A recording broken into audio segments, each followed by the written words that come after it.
Professional clown when I was young.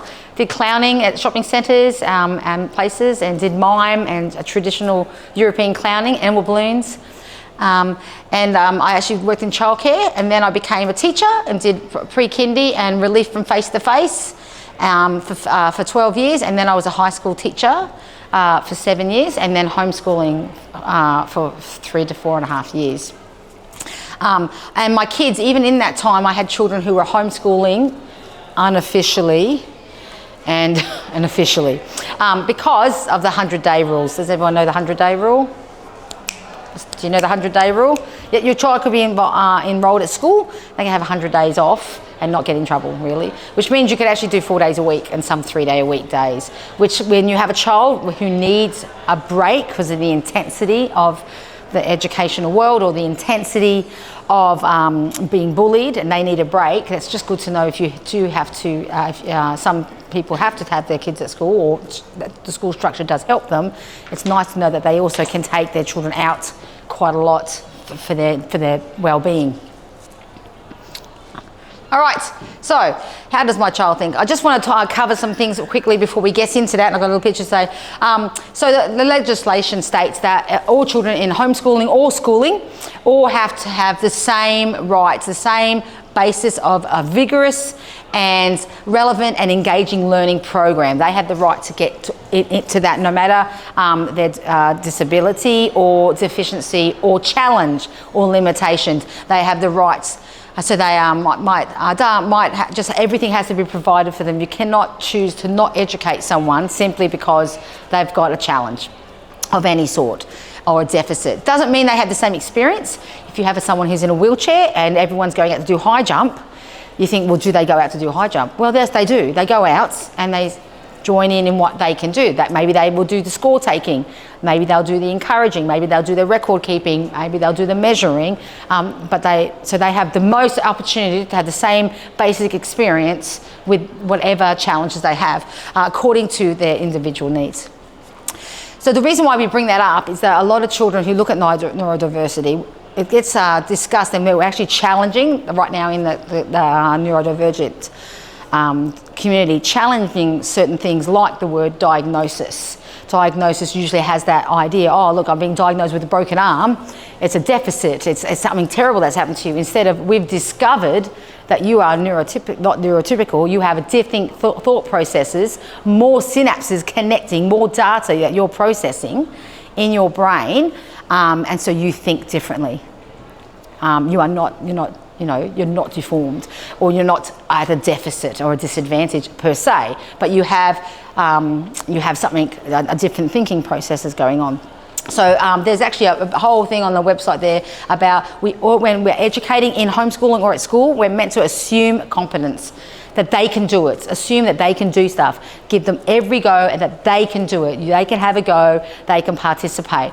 And so you set up your activities that everyone can do it. And at homeschool, I think this is actually really captured, because I think sometimes when you know your child, you do worry going, oh, you might read, oh, okay, they're meant to do this activity, and you go, oh, I don't know if my child can do that.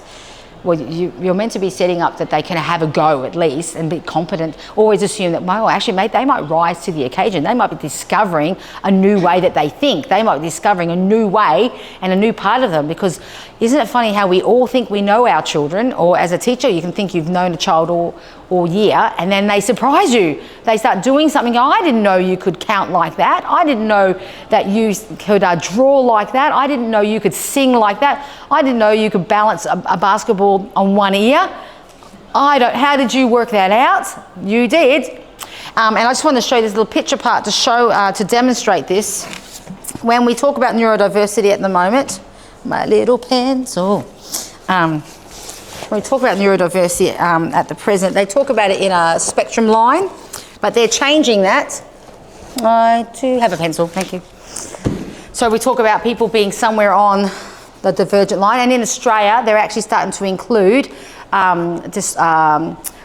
post-traumatic stress and trauma stress, and they're also including in Australia, they're starting to include children who may have dissociative personality disorder on the spectrum.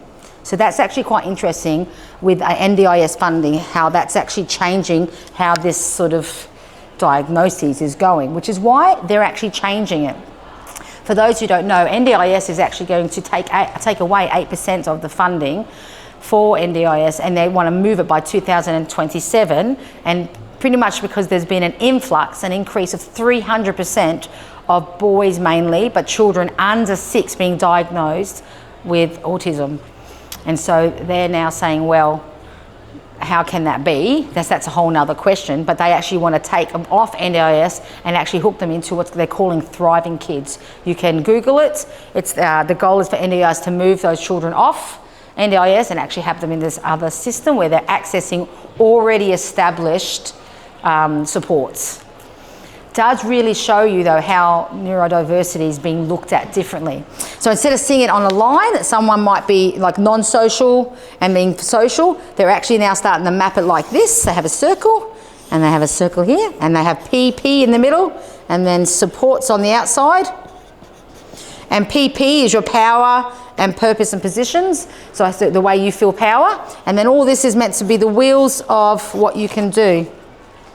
So let's say, here's an example, one of the little people I work with, they are really high on literacy. So they don't need any support. They've got a lot of power. Their superpower is literacy. They are under 6 and they are reading at grade 4 level. So they can tell when I make a mistake on the computer. It's very embarrassing. And there's a bit of a story about that in a minute. Amazing, can read, comes up to me, looks at a book, reads the book, comes up to me and says, what is a traffic controller? What is an engineer? So that child is obviously decoded, their brain is decoding letter, sound, language and grouping all his diphthongs and all his blends, and can say a word, doesn't know what that word means, still working on comprehension, but can read something. But then also that same student struggles to write their name. Needs support, still working on their grip, can't hold a pencil, still choosing a grasp grip, but can actually get very frustrated. So he needs lots of support. He's on the outside here with his motor skills, but then very high with his literacy. So if you think of all the different areas that someone has, like self-care could be halfway, or maybe traveling and needs lots of support, suddenly then you get this map of a person, and then we should be making a decision about this map on focusing on what are they competent at that they can be allowed to do independently, and what do they need supports. And so this is how now we're being encouraged to look at people with neurodiversity thinking. I actually think it's great because I feel like we haven't created a language to unpack and encourage. So what's the goal? What's the goal? You do all this mapping, you realize you got diagnoses, or you have the new adventure of finding out that your child thinks differently. What's the goal? Well, the goal if you're homeschooling or if you're schooling or anything is that they become old people. They become old people, they live, they grow, they become old people, and they're old people in the world. I know this is quite funny, but people always say, what's the difference between school and homeschooling? Well, there's lots of differences, but the truth is we want our people to grow old, we want them to be part of the world, and we want them to have all the skills to be able to do that. One of my sons is on the spectrum, had to leave school, he could not cope, loved being at school. I was a teacher at school, so he could come and see me. I was at a small school. He could come and see me anytime. Was able to communicate with the parents. We all grew many, this is like decades ago. I learned about his diagnoses. I could share with the teachers. We had this lovely fusion where he was getting all his needs met and his strengths were being valued. As he went up in the grades, that connection was not happening, and so school was not the right environment for him. So he had to choose to homeschool. He had to go from maybe many subjects to one subject. So he said he's going to teach himself Japanese, and I said, that's great, I can't help you. Can you please do something that I know about? And he said no, he's going to do something that I don't know about. It got to the point, so he's teaching himself Japanese, he's put himself having goals, he's teaching himself Japanese. I get a Japanese person to come in and say, hello, can you talk to my son? Because he says he's teaching himself Japanese. And I don't know if he is. I don't know if he's grown. I don't know if he's improved. And this is a learning curve for me as well. And then they had a cup of tea and they had a chat. And I was like, how'd he go? And she goes, oh, he's actually very, very good. He's actually very good. He's actually outstanding. And his goal was, I want to go to Japan, Mum. And when you have a child who has these different strengths and weaknesses, maybe they're amazing at home and they have power at home and they're really good on the computer, but when they go out in a social situation, they are very gullible, that they trust people they shouldn't trust. They might not have those social skills that you want them to have. It is scary to let that child go to another country. So you could just imagine my challenge with that. But he said, I want to go to Japan. So I said, okay, yes, if you complete all these goals that show that you are a mature person, that you know your rights and that you can be accountable, then you can go to Japan. So he did everything so he could go to Japan. He went to Japan at 19 and he had a WhatsApp, and the deal was he was meant to go with a friend, and that friend pulled out at the last minute, and that was actually a real cruncher for me, because when your child goes somewhere else with someone else, and they've got two people, at least they're going to get in trouble together.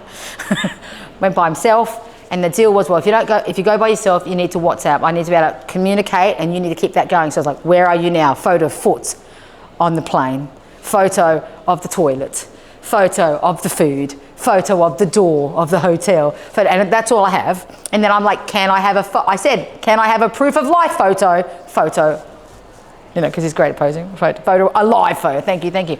But this is how he was communicating with me, because he deserves to have a life.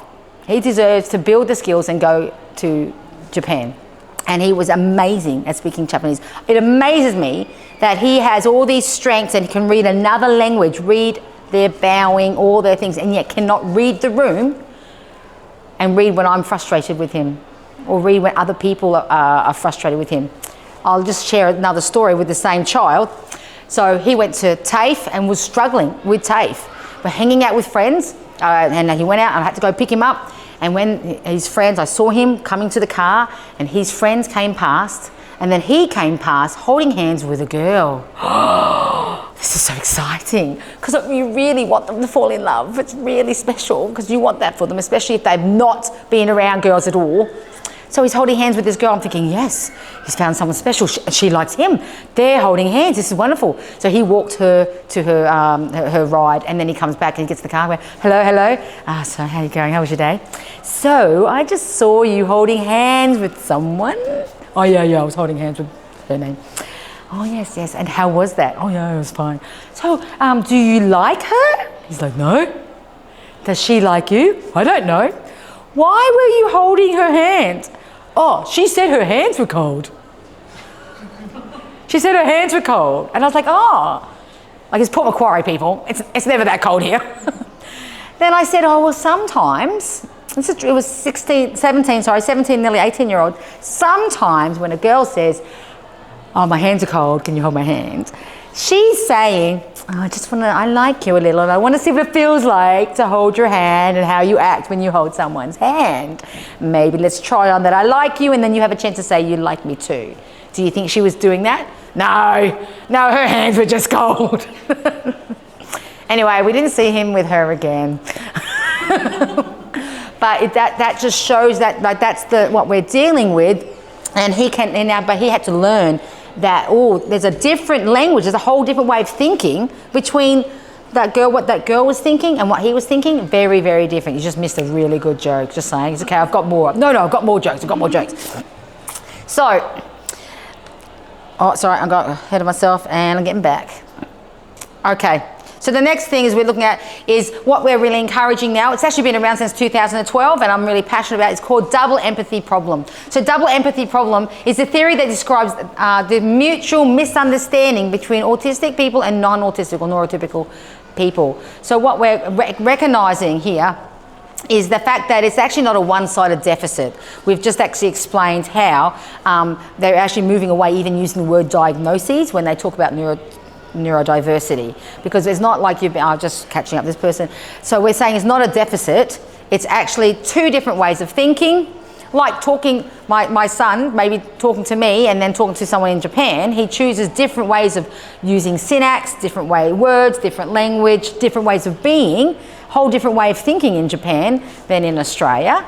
And so that's what they're now looking at when they communicate about neurodiversity. A difference in communication and thinking rather than simply a deficit. That, oh, that person with neurodiversity, they have to learn how to be in our world. They have to learn. There's only one way. It's actually they do need to learn how to catch a bus. They do need to learn to write. They do need to learn. But we also need to learn how they communicate, where are their strengths, how do we help them and help them make their way to do things and to reach their goals.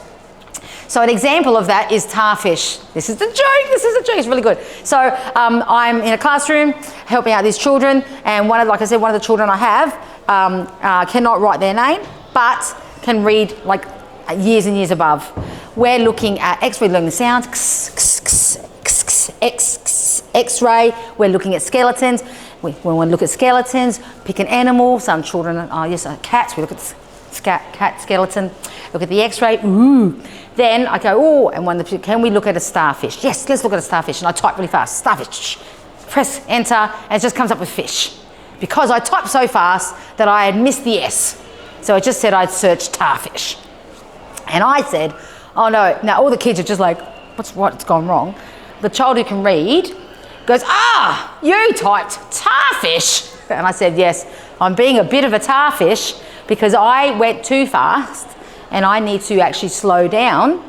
I need to actually, because I made a mistake, and so I'm now going to type the right thing and I'm going to get the right answer. So I said, and then I went back and typed tarfish.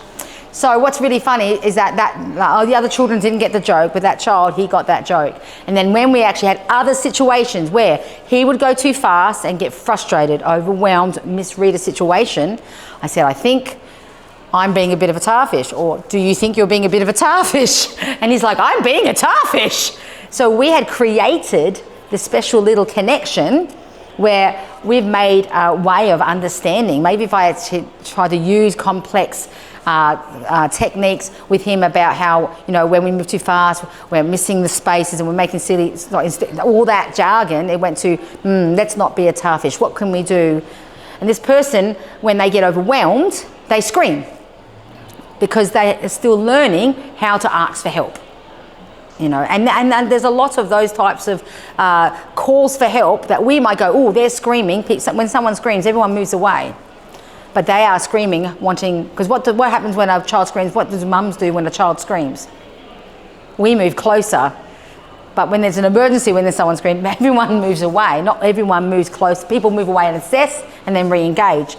And so this is actually, the tarfish is that example of people are trying to communicate, but they're missing each other.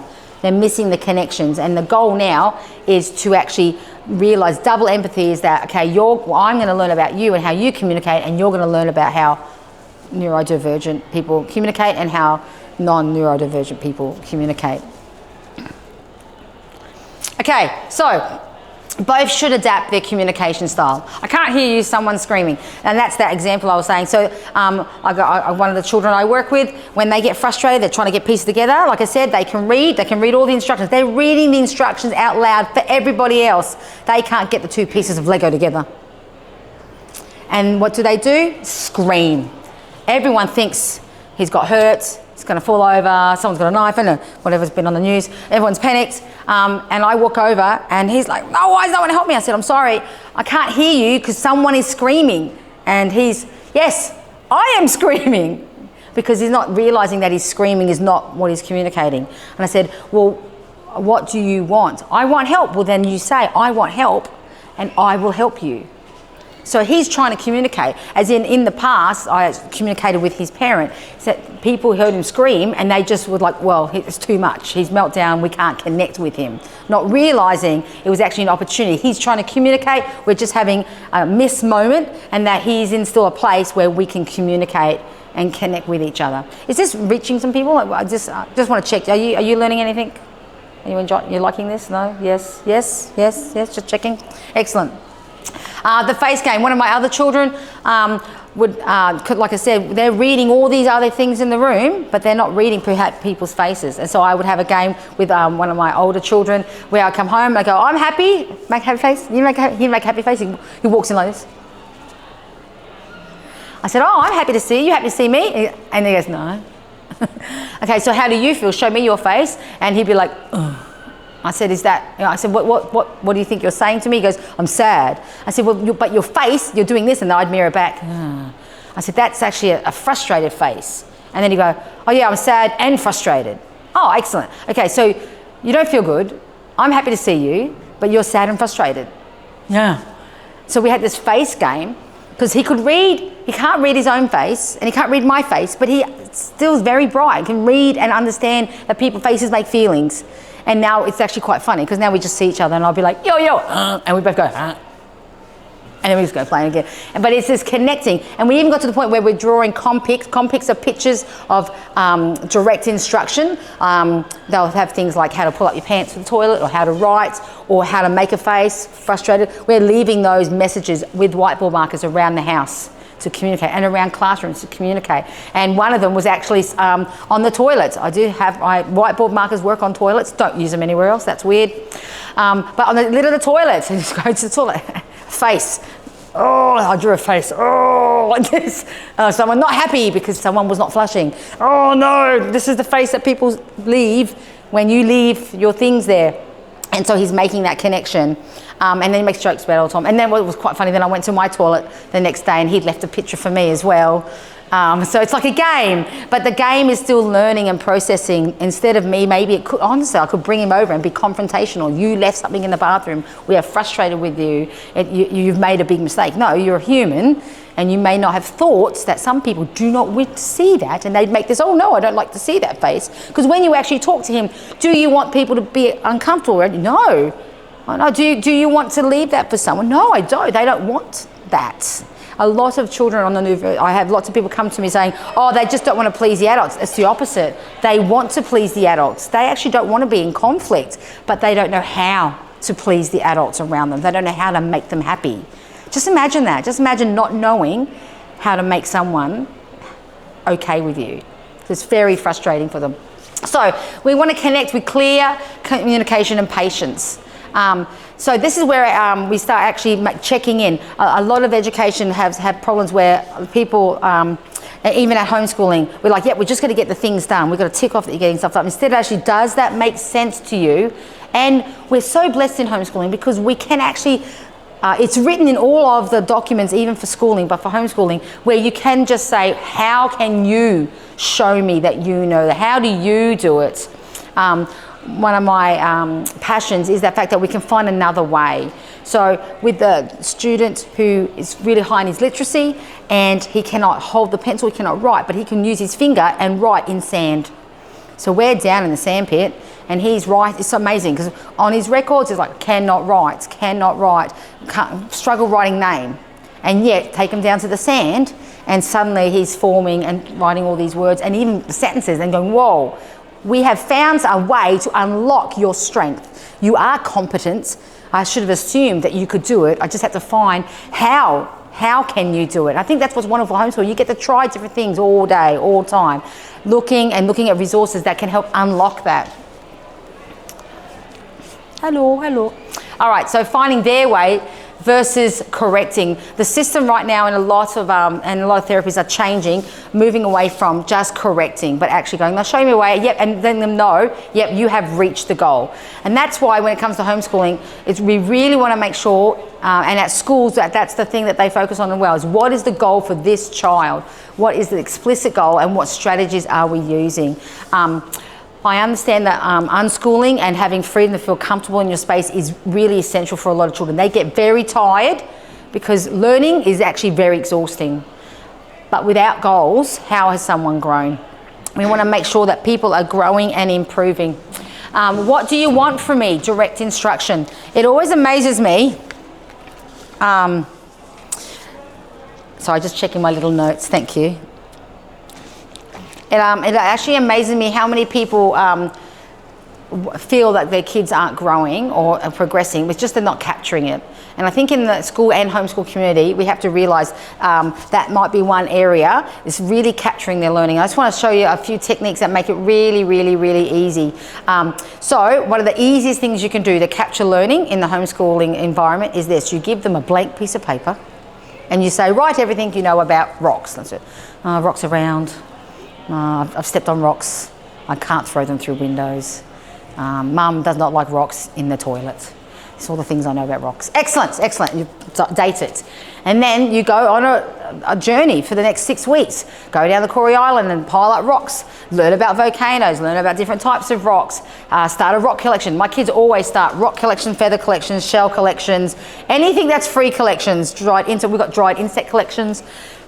You can collect, gather, do rock rolling competitions, science, what makes a rock roll, how round does it have to be to roll, and then they're playing with rocks and they're growing and learning and learning and learning, and they start creating this world, and then you give them the same piece of paper 6 weeks later. You might actually have to give them 2 pieces of paper.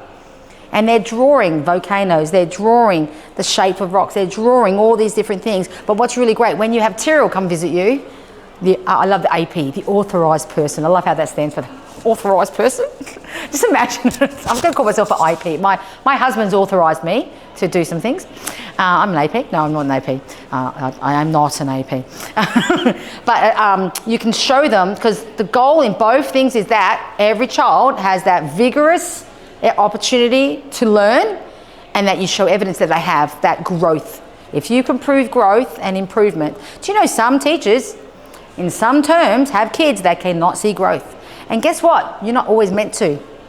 You're allowed to have a bad term. Everyone's allowed to have a bad 12 weeks. There are some children in sections that they just go, you know what, I didn't get traction. I was maybe going through something emotionally. I was doing some extra growing. There's some hormones things kicking in. There's lots of stuff that happened in the family. That is written in the curriculum. And so we have to know that that's actually allowed in homeschooling. I think sometimes people worry, we're not doing the work. We still want to make sure literacy, because literacy is very important, make sure they're reading at all times. But then if you're not seeing that progress all the time, but it's nice to actually realise they're progressing when you don't realise they're progressing. But we don't always get to capture it. Another little thing I just want to share about that too with those strategies. One of the children, when they're young, because I deal with young children, I've taught from childcare all the way up to grade 12. The techniques that help children learn, there's a lot of techniques where it actually involves pressure and holding. So you might call a child over, they won't give you eye contact, but they would hold your hand so you know that you've got their attention, so you can give that direct, explicit instruction, like we are moving to another area of the school, or we're leaving the library and we're preparing to go home now. Having a young child hold your hand, that's great. I just really want people to be aware, as your children get older, if you've got children with the neurodiversity challenges, they actually sometimes need other techniques that actually grow with them. So, you can't have a 12-year-old go, come and hold my hand. A 15-year-old, you can put your hand in my hand. It's not the same, and they actually do get embarrassed. So you have to start thinking of that's why I actually hold and press, and then it changes to hold and press, and then it changes to, so then when you have an adult that still needs those cues for, okay, you need to prepare, transition that we're leaving soon.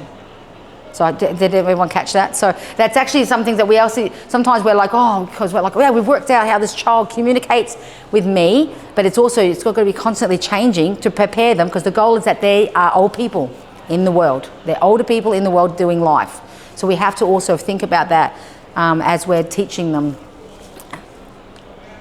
All right. All right, here's some really quick things that I want, and then I want to encourage question time. So the 6-second rule. A lot of time when I'm talking with children of all different types, and these are techniques that are good for all children and children on the spectrum. The 6-second rule. It is really tough to actually ask something from someone and then wait for six whole seconds. It's actually very challenging if you have 42 children in a room, or 16, or 24, or even just one. Waiting for that processing time.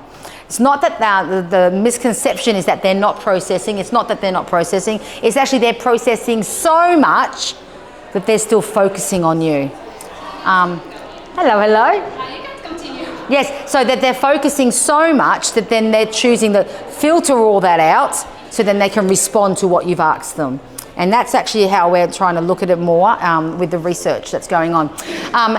Repetitive thought or looping. So we talk about looping and stimming and tapping. These are things that are very common in children on the spectrum. A lot of it is actually de-stressing. So as in it's taking down their stress levels. So sometimes people try to move them away from that. One of the children we know is obsessed with trains. Trains, love trains. Nothing could be happening, trains. Trying to get him not to think about trains, that was, the mother's like, I want him to stop talking about trains and move on to something else. That wasn't actually a realistic goal. We had to go, well, what are the other goals? Well, he has to do maths, but he doesn't want to do maths because he loves trains.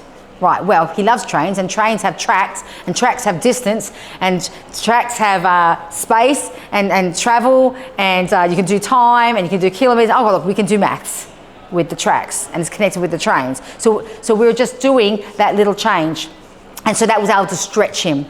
Okay, so that's a very big technique that's getting used. Like in the APA calls it the 80-20 rule. So it's 80% of something that they're passionate about. Once again, going back to what we were saying with that mapping your child so you know what they're passionate and strong with, and then using that 80% of mastery. I love trains and everything about trains. Show me the train tracks. Show me the map. Now 20%. Now measure on the map. That's the 20% stretch. Now do the mathematics that go with that. And so the passion's there that's going to drive that stretch. And so that's really, if anyone's been doing education for a long time, it's good old-fashioned scaffolding. They used to call it scaffolding. Piaget calls it scaffolding. He's a French guy. I talked about zone, there's proximity. And that's really where you're going on about finding that place where someone, what they don't know, what they need to know, and that gap in between where it's hard enough that they want to learn it, but not too hard that they don't want to learn it. And it's called scaffolding. And so you want to scaffold that, so you want to set them up for success. So we would have his trains and have that, but have the map. And I already had the map outlined. I already had just the one thing. Today we're just going to see where the train went from Wauchope to Kew. Is it a straight line? He's like, yes, it's a straight line. Guess what? It's not a straight line. It's not a straight line. Let's have a look on the map. Let's use it with a string. And now turn the string into a straight line. Now we can measure it. So now we've done something he didn't want to do, but we scaffolded. I had all the bits and pieces there. It is really difficult if you've got to go to another room and pull out a string or something. Sometimes that works, but having those extra things, being prepared, so you're setting them up for success. They're in the strength. He talked for about 25 minutes about trains and everywhere they went before we got to the point where he did the math. It's good for all learners, actually. They're saying that this technique where you ask someone what they know and then do it. So going back to that other example, you got a page with nothing, write about rocks, and then 6 weeks later, write everything about rocks. Then from that point, you go, okay, so here's another piece of paper. I want you to go research what obsidian is, or what's petrified wood. And then now they already know they've already mastered all this. That's that 20%, and they keep growing, they keep growing, they keep growing. So that's why project-based learning and experience learning is actually so beneficial. It's why it's so popular, because the kids have an experience, like go looking for rocks. Have you ever noticed that you go somewhere, they come back with all the rocks in the car, and you go, we've got rocks at home. No, I don't have these rocks. And then they've got more rocks in the car. They're like, what are we going to do with all these rocks? And then they start making collection. But it's amazing how once they've had the experience and they feel like they've mastered, they feel like they've got traction and interest with something, you can move that 20%. Which is really hard if you're following a program that is just so linear, isn't it? It's like you just imagine, yes, well, you've got to learn about maths and movement, but it's also disconnected, so disconnected from maybe a living experience. So play is where the 20% at is. Like a really encouraging play. Like we played with the string, we played with the measurement, we did a lot of storytelling. Oh, just imagine if you had to catch a train at Kendall and the train stopped, what would you do? You know, like lots of role playing and talking to actually get that passion in that 20%. Play is actually how you get them going. And also lots of resources they enjoy to play with. And the other thing I'm really passionate about, though, I had to squeeze in, only because it has come up in this year a lot for me. I went back into teaching, and I'm coming back out and going into more homeschooling workshops, but literacy is actually terrible in Australia right now. It's actually really, really scary. There is an argument between iPads and book reading families and iPad families, and there's lots of, but the literacy overall has actually declined. So if I can just encourage any literacy, that's just the need of it's actually quite scary. So that's just an extra little plug there. The other thing too, like I said, you've got to let them rest, because actually when they actually do that 20%, you've got to realise that 20%, just imagine 80% was carrying the trains, and then I gave them a rock to carry. That 20% was a rock.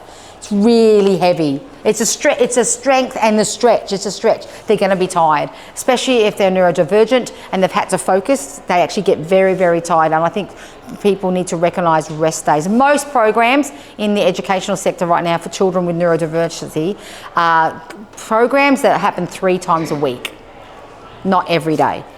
So I think that should be encouraging, because isn't that encouraging to know you don't have to do something every single day? So I feel like the education system is catching up with what homeschooling actually has known about for a very long time, and understood how to maybe motivate children and find their strengths a bit more.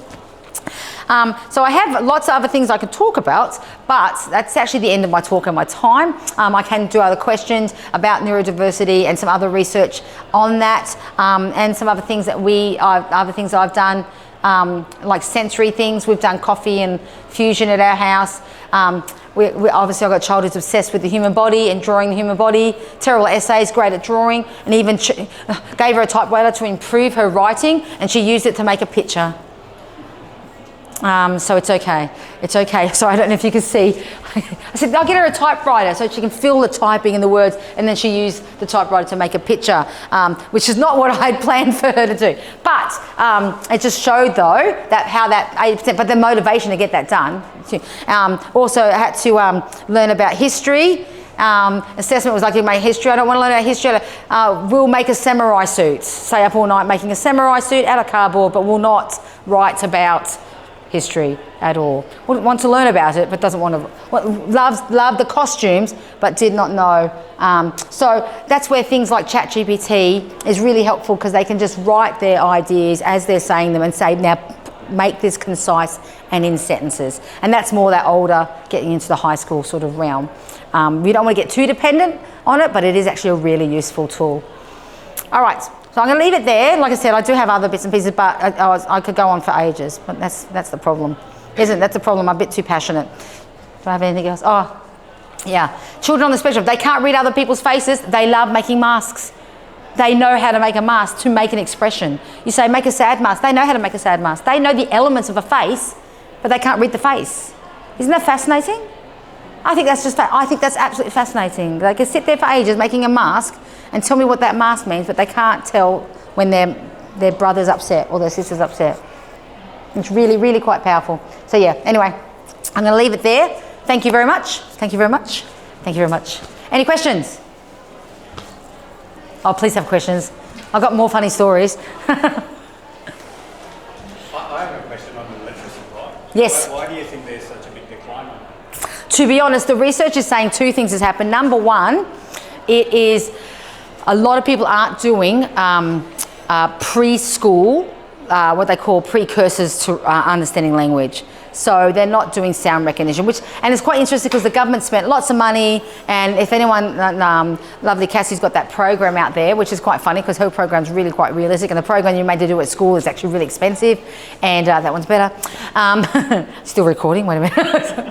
It's better. I just had to do a program, and it is very, learning sound is very explicit, but the thing is you need it 3 or 4 times a week to understand, but most children are not actually learning those precursors to recognise letters and sounds, and then they're not actually connecting that. And there's a huge amount of information coming in. So many children are on iPads and on devices too young. They're actually even there's even discussion, they're talking about, the whole latest thing with not having young people under 16 on social media. There's actually now talk, should we actually say no one, under 10 should actually be on computers. In Sweden right now, they actually went crazy, got everyone iPads and during COVID. And then they actually thought their results will go up. In Sweden, there's a big paper that's just come out where they plummeted. And then this year, a heap of schools took all of it out.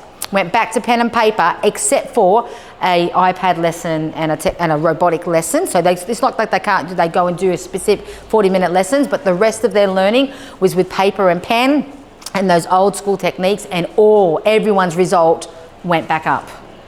And so I feel like the Swedish people have stepped out, and they're really like, and what's great is they really do, when they do these sorts of things, they get a lot of university people to research as they make these changes, so they get the data, and we're meant to be all doing like evidence-based like learning strategies and stuff. So I think it's actually got to do with that. I also think too, a lot of families, mums are working. Like pre-kindies are crazy, daycare centres, there's not enough of them. And the daycare people are amazing, they really are. Everyone's working so hard, but that's just that literally, and most children have not seen their parents read. They see them on their phones, but they don't see them read, you know.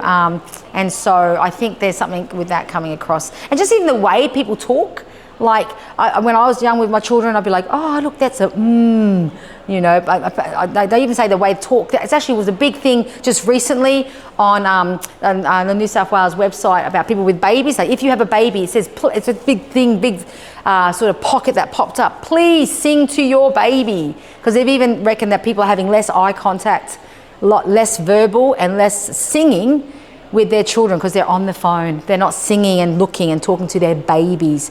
So there's those synapse connections that they need, which are hyper happening between 0 and 3 and then start branching after 3. They're not even connecting. They're not building the synapses they need to recognize facial expressions, mouth. You know how babies copy your mouth? They're not copying that. Yeah, I didn't think I would see it. I heard it was an urban myth. But when I went back to education this year, I was handing out books. Someone told me this would happen. I didn't believe it. I handed out some books to some children, and children opened it, and then one kid got the book and did this on the top of the book. And I was like, no way. Someone had told me that that's some children who don't touch books who do that, and I didn't believe it, and yet they did. They'd actually swiped the book not knowing how to use a book. I was like in awe, absolutely in awe. Didn't believe it would happen, it actually happened. So no, we can't punish those families. And they use, a lot of them will say, well, they're doing educational programs. The fact is the research is all showing that that's not working.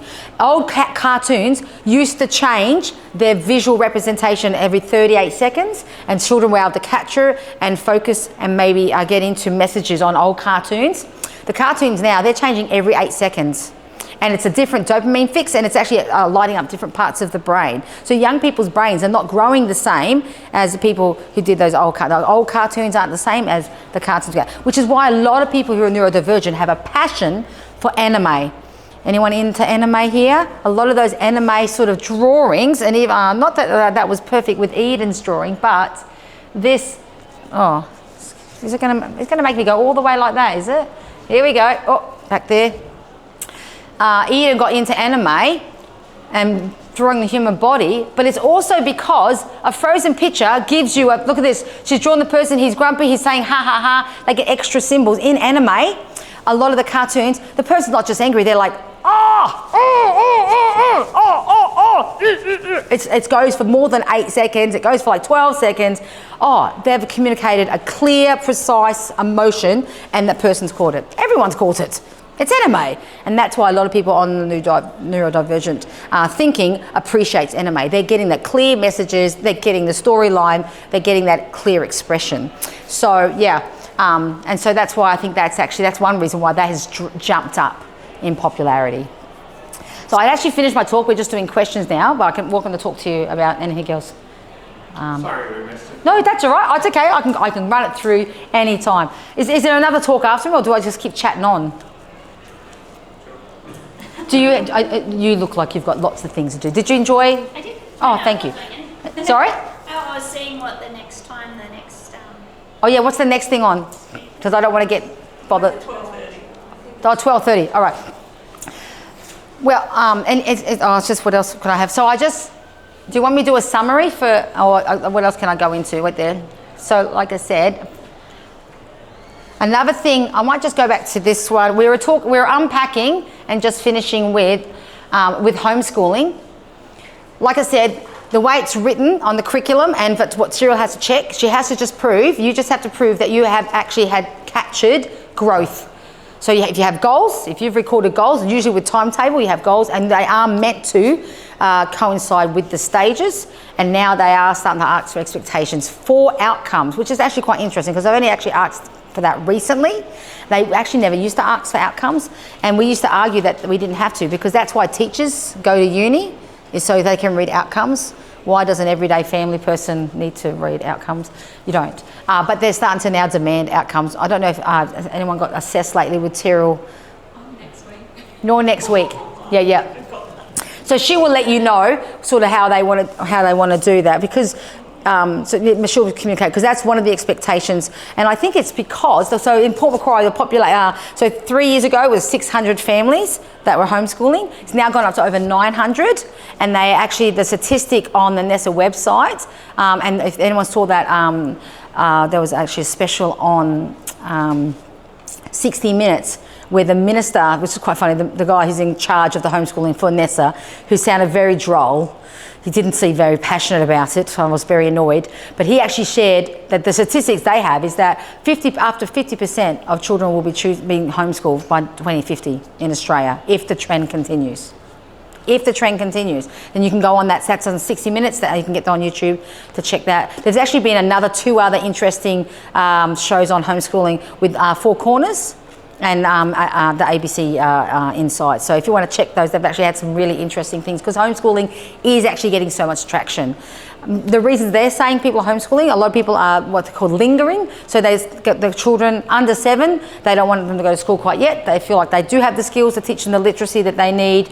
They don't want them to go to school quite yet. And the other huge area where there is a mass of people choosing homeschooling is the first year of high school.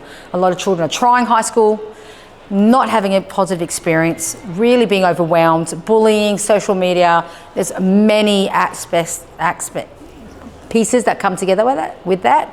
But there's also many resources for people to change. There is Distant Ed, there is Khan Academy, there is IT programs that people can do. And so there's things like we have now, there's an influx of actually older teen workshops that are starting to grow across all of Australia. The state with the biggest growth of homeschooling is Queensland, and Queensland schools have even let people, when they homeschool, they register and ask to connect to a local school, and some of those local schools are now starting. They also have a little bit of a program similar to this down in South Australia. They're starting to say, yes, you can come and join our school for the morning, and homeschool families can go. They join in for literacy and numeracy from 9 to 11, the parents stay, so then this classroom teacher's got all these people helping with reading groups and the sound learning. The parents are hearing the sound from an educated person who knows how to say and then after 11 o'clock the homeschool families are leaving and doing their other parts, and they're doing it 3 days a week. So that will be interesting to see if that model continues across Australia. That will be quite fascinating if that continues across Australia. But just capturing, like I said, the catch list used to be you could just print out the stage statement and you could highlight and date. Yep, might stay in the stage statement, recognises in mathematics stage 2, recognising 3D and 2D shapes, and can label them, can draw a flat version of them, and draw like a perspective flatten out of them, and then maybe do some equation with circumference and radius. That would be in there, so you could highlight that, do that at home, and then just write the date next to it. And as long as you wrote the date saying that you'd attempted it, and then maybe had photographic evidence or a workbook that your child had done it, then that used to be like, yep, that's a tick. But now they are starting to look for more sort of grouped stuff. So it'd be interesting. I think some people who know how to argue the policies maybe don't get sort of swept into it so much. But I think that's the government's panicking. The government's panicking, oh, we've got so many people doing it now, we've got to still try and keep some control. So that's why I think they're starting to change what is expected. Everyone has to register on the schools online. Have you guys all done the homeschool online registering? So you're meant to register on that, and that's one way they can map sort of who's engaged and who's not engaged. They reckon 30% of children in Australia who are homeschooling are not registered. That's a lot. Most of those though are actually 7 and under. So it's also tricky because you don't have to start school until you're 6. And but if you're not, if your birthday's in March, you sort of get through a lot of windows. Or the March kids, yay, you can wait a little bit longer. So yeah.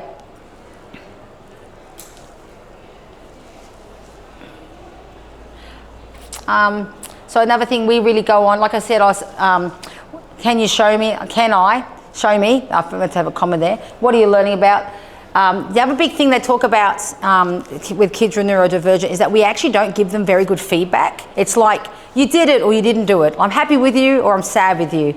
It's almost like social, we only mad, bad, glad or sad. We actually have to maybe be better. They say the big area is that we're not giving people on the spectrum really good feedback. What went well? So what went well, you know, and what even better if type of feedback is what's being recommended now, because like I said, children are having an attempt at something, they're failing, which is part of learning, you know what I mean? We have a thing on our fridge, fail, first attempt in learning. Fail is not a fail, it's your first attempt in learning, is when you try something. If you fall over, you still tried it. But then what went well? Well, you got up, you had a go and you stretched. It would have been even better if you rolled and then you did the flip. You know, we've got to actually do that type of language. That's actually really quite challenging. And if you can do it with pictures, Compic pictures, like those pictures, that actually helps children even more because they actually are going to read that type of stuff. Yeah, I feel like I've said, because I've already said all the other stuff. All right, so I'm going to end it there, and then I can talk to you guys more if you want some more talks. I can show you the beginning of my thing if you want to have a look. Right on. All right, so better turn that off.